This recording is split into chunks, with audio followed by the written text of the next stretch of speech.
Everyone has experienced that strange feeling after talking to someone. You know when you leave an interaction feeling confused, tired, or even guilty without understanding exactly why? If you're watching this video, you've probably been through this. And today we're going to talk about something that can completely change the way you see your relationships. Not every toxic person yells in your ear or manipulates you in an obvious way. In fact, many of the most toxic people we know seem polite, helpful, and even genuinely concerned about us. They don't come with a sign on their forehead warning of danger. That's exactly why identifying toxic behaviors can be so challenging. Mel Robbins, one of the leading experts on human behavior, revolutionized the way we understand toxic relationships. According to her, toxicity doesn't necessarily appear in the first impression someone makes. Instead, it reveals itself in the effects that person has on you over time. It's a subtle, gradual process, almost imperceptible at first. Think about it for a moment. How many times have you met someone who seemed wonderful at first? This person was attentive, interested in you, always available to talk. But as time went on, you began to notice that after each encounter or conversation, something wasn't right. You felt drained, questioning your own reactions, or even doubting your perception of reality. This is exactly the point Mel Robbins wants us to understand. If after certain interactions you feel confused, emotionally exhausted, or starting to question your own sanity, that's already a giant red flag flashing right in front of you. The problem is that we often ignore these signs because we've been taught to be understanding, to give the benefit of the doubt, to always try to see the good in people. But here's the truth no one wants to admit. Recognizing these signs early can literally save you years of emotional burnout. It can prevent you from getting lost in relationships that drain your energy, your self-esteem, and your peace of mind. If what I'm saying makes sense to you, if you're recognizing patterns in your own life, consider subscribing to the channel, because we're going to explore together how to identify these behaviors before they cause real harm.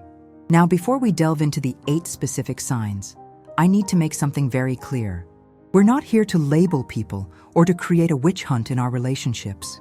The goal isn't to go around pointing fingers or creating unnecessary drama. In fact, it's quite the opposite. The real problem isn't labeling people as toxic. The real problem is ignoring behavioral patterns that consistently repeat over time. Mel Robbins teaches something fundamental. Toxic people reveal who they really are when you stop looking at isolated episodes and start observing the consistency of their behaviors. Let's be honest here.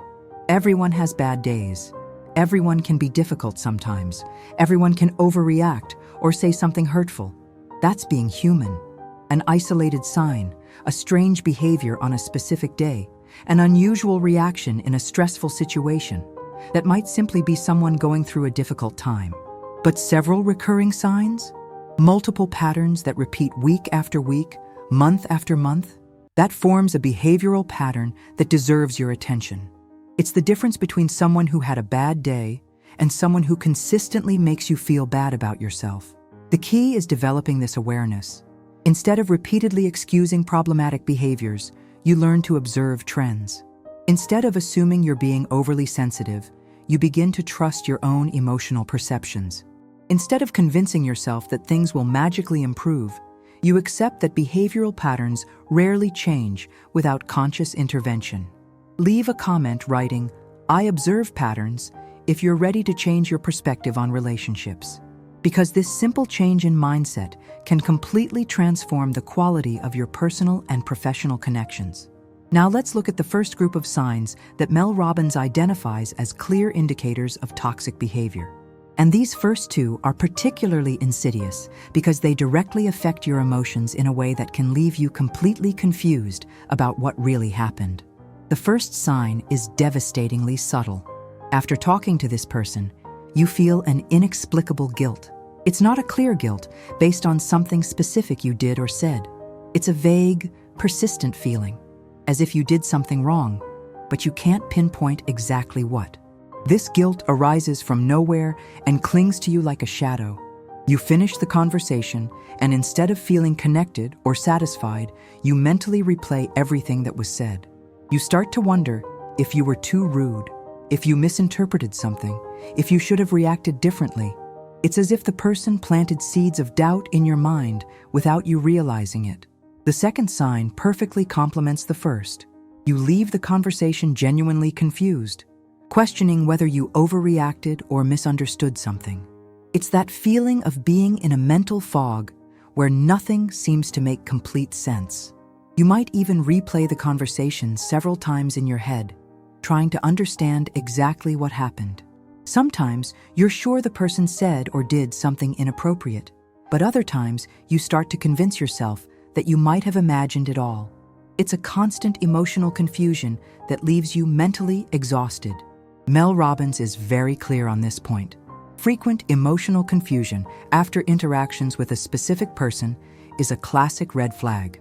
Emotionally healthy people, even when they disagree with you or have difficult conversations, tend to bring clarity to their interactions. They are direct, honest, and consistent in their communication. Toxic people, on the other hand, leave what Mel calls emotional noise. They create an atmosphere where you're never absolutely sure what really happened, what was said, or what the true intentions behind the words were. This ambiguity isn't accidental. It's a way of maintaining emotional control over you. When you're constantly confused about your interactions with someone, you become more vulnerable to manipulation. When you're always questioning your own perceptions, you stop trusting your instincts. And when you stop trusting your instincts, you become dependent on the version of reality that person presents to you. The third and fourth signs we'll explore now reveal something fundamental about how toxic people react when you try to establish healthy boundaries in your relationships. And their reaction to these boundaries tells a very clear story about their true intentions. The third sign appears when you finally muster the courage to set clear boundaries. It might be something as simple as saying you're not available to talk at certain times, that you need space to process a situation, or that certain jokes or comments make you feel uncomfortable. The toxic person's reaction is rarely one of understanding or respect. Instead, they react badly, use irony to diminish your feelings, or, and this is a classic, instantly become the victim of the situation. Suddenly, you setting a boundary becomes a personal attack against them.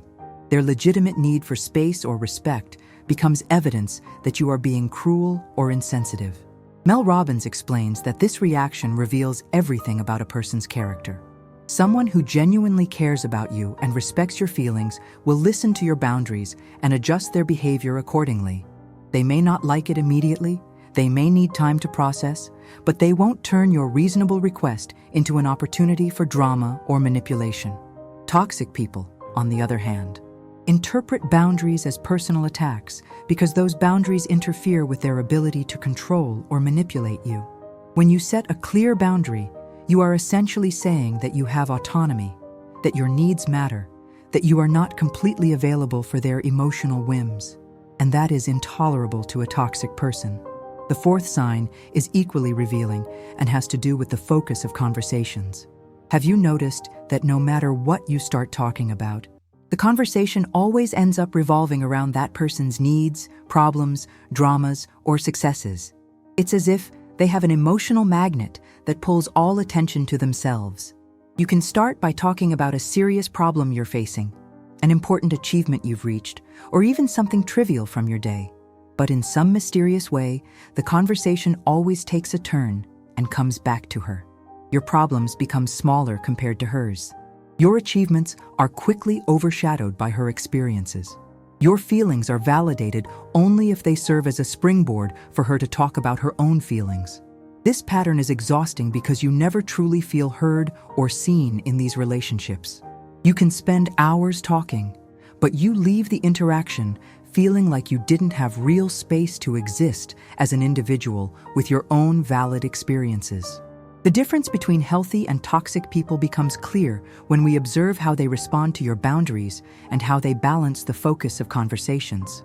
An emotionally mature person may even need some occasional reminders about reciprocity, but is generally genuinely interested in your life and respects your needs for space and autonomy. Now let's explore the fifth and sixth signs, which have everything to do with the difference between words and actions. And this difference is absolutely crucial because many toxic people are masters at using the right words to mask problematic behaviors. The fifth sign is something you've probably experienced. The person frequently promises change, but real changes are rare or non-existent. They may have long, emotional conversations about how they will improve, how they understand they hurt you, how committed they are to being different. The words are beautiful, sincere, even convincing. But weeks go by, and the same patterns repeat themselves. The same problematic behaviors resurface. The same situations repeat themselves as if that transformative conversation never happened. And when you mention it, you hear more promises, more eloquent explanations, more assurances that this time will be different. The sixth sign perfectly complements the fifth: apologies without concrete action afterward. The person may be extremely skilled at apologizing. They may cry. They may express genuine remorse. They may use all the right words to make you believe they truly understand the impact of their actions. But a real apology doesn't end with words. An authentic apology is followed by consistent behavioral changes. It is followed by genuine efforts to repair the damage caused. It is followed by actions that demonstrate the person has truly learned something from the experience. Mel Robbins is very clear on this point. Real change appears in ongoing behavior, not in emotional discourse. When someone is genuinely sorry and committed to change, you see it in the small, consistent actions of everyday life, not just in the grand emotional pronouncements made during moments of crisis in the relationship. According to her, when actions don't consistently match words, a person's true intentions have already been revealed, not through the pretty words they use, but through the lack of follow-through. The true intention lies in the absence of change, in the repetition of patterns, in the lack of real effort to honor commitments made. This doesn't mean that change is easy or that it should happen overnight. Real change takes time, effort, and a lot of self-awareness. But the difference between someone who is genuinely trying to change and someone who only uses promises of change to manipulate is clear when you observe consistency over time. A person committed to real change will have occasional relapses, but you will see gradual progress. You will see genuine effort. You will see increasing self-awareness. You will see real accountability for mistakes. A toxic person will repeat the cycle of promise, failure, new promise indefinitely, always with convincing explanations about why this time was different. We now come to the last two signs, which are perhaps the most difficult to recognize because they can be confused with genuine care or concern. But when you understand what's really going on behind these behaviors, everything becomes much clearer. The seventh sign is a feeling that can slowly consume you. You realize you constantly need to walk on eggshells to avoid conflict with this person. It's as if you're always walking through an emotional minefield, never quite sure which word or action might trigger a disproportionate reaction. You find yourself editing your own words before speaking. You avoid certain topics that you know might cause drama. You carefully measure the tone of voice you use. Even your facial expressions are monitored because you've learned that any sign of displeasure can result in hours of conflict or emotional manipulation. This dynamic is mentally exhausting because you can never truly relax and be authentic in this person's presence. You're always in self-defense mode, always calculating, always trying to predict and prevent the next emotional outburst. And the worst part is that you often don't even realize you're doing this until someone points it out, or until you finally have a moment away from the person to breathe. The eighth and final sign is equally revealing. The person reacts very badly when they lose access to your time, attention, or energy. It might happen when you're busy with work, when you're out with other friends, when you simply need alone time, or when your natural life responsibilities limit your availability for her. The reaction isn't one of understanding or support. Instead, you face guilt, drama, accusations that you no longer care, insinuations that you've changed for the worse, or even emotional blackmail about how she needs you and you're being selfish. It's as if your independent life is a personal threat to her. These final two signs reveal something fundamental that Mel Robbins identifies in toxic relationships: emotional control disguised as closeness. It's not genuine care that makes the person react badly to your boundaries or normal needs for space. It's not love that makes you feel you need to hide parts of yourself to keep the peace. It's emotional possession. It's the need to control your emotional state, your reactions, your availability, your energy. It's the inability to accept that you are an autonomous person with needs, responsibilities, and relationships that exist independently of her. If you are recognizing these patterns in your own life, leave a comment writing, "I choose clarity," because recognizing these signs is the first step in strengthening your awareness and protecting your emotional energy. One of the most important things Mel Robbins teaches is that toxic people rarely reveal themselves completely all at once. They don't come into your life announcing their problematic intentions or displaying all their destructive behaviors immediately. Instead, they appear in small signs, in subtle patterns that repeat over time. And here's the problem. Many of us ignore these small signs for completely understandable reasons. We ignore them out of empathy because we want to give people the benefit of the doubt. We ignore them out of hope because we believe people can change if we just love them enough. We ignore them out of fear of conflict because confronting problematic behaviors seems harder than simply enduring them. But Mel Robbins wants us to understand something fundamental. Recognizing these signs isn't about judging other people or being cruel. It's about protecting yourself. It's about preserving your emotional energy for relationships that truly nurture you. It's about consciously choosing where to invest your time and attention. When you identify these patterns early, you avoid years of relationships based on guilt, confusion, and constant emotional drain. You avoid those relationships where you lose yourself trying to please someone who will never truly be satisfied. You avoid the mental exhaustion that comes from relationships where you're always trying to decipher the other person's mood or anticipate the next emotional crisis. And here's something that can ease your conscience. You don't need to confront anyone. You don't need to have a dramatic conversation explaining why you're walking away. You don't need to justify your choices or convince the person that they have behavioral problems. In fact, these conversations rarely lead to positive change and often result in more drama and manipulation. What you need to do is simply observe how you feel after contact with each person in your life. Pay attention to your energy levels. Notice if you feel lighter or heavier after certain interactions. Observe if you feel more confident or more confused. Monitor whether you feel respected and valued or diminished and criticized. Your body and your emotions are incredibly sophisticated warning systems. They are constantly providing information about whether a given situation or person is safe and healthy for you. The problem is that we've often been taught to ignore these signs in the name of politeness, loyalty, or compassion. But here's the truth that can change your life. When the signs become clear and you finally accept what they're saying, the decision to walk away stops hurting. It stops feeling cruel or selfish. It simply makes sense, like a logical conclusion based on consistent evidence over time. This is emotional maturity in practice. It's the ability to distinguish between relationships that contribute positively to your life and those that systematically drain your energy. It's the courage to prioritize your emotional well-being, even when it means disappointing someone who has become accustomed to having unlimited access to your attention and energy. This maturity doesn't happen overnight.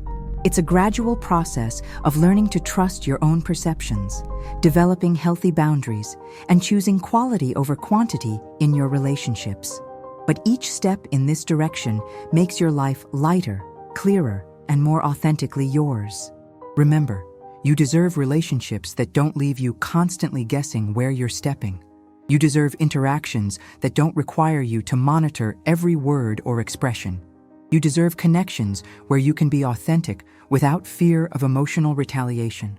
And when you honor these basic human needs, you not only improve your own quality of life, you also create space for genuinely healthy relationships to thrive. You become available to people who truly value and respect who you are, not just what you can do for them. This is the true transformation that comes from recognizing and responding appropriately to the signs of toxicity. You stop wasting energy trying to fix fundamentally dysfunctional relationships and start investing in connections that truly deserve your time, care, and attention.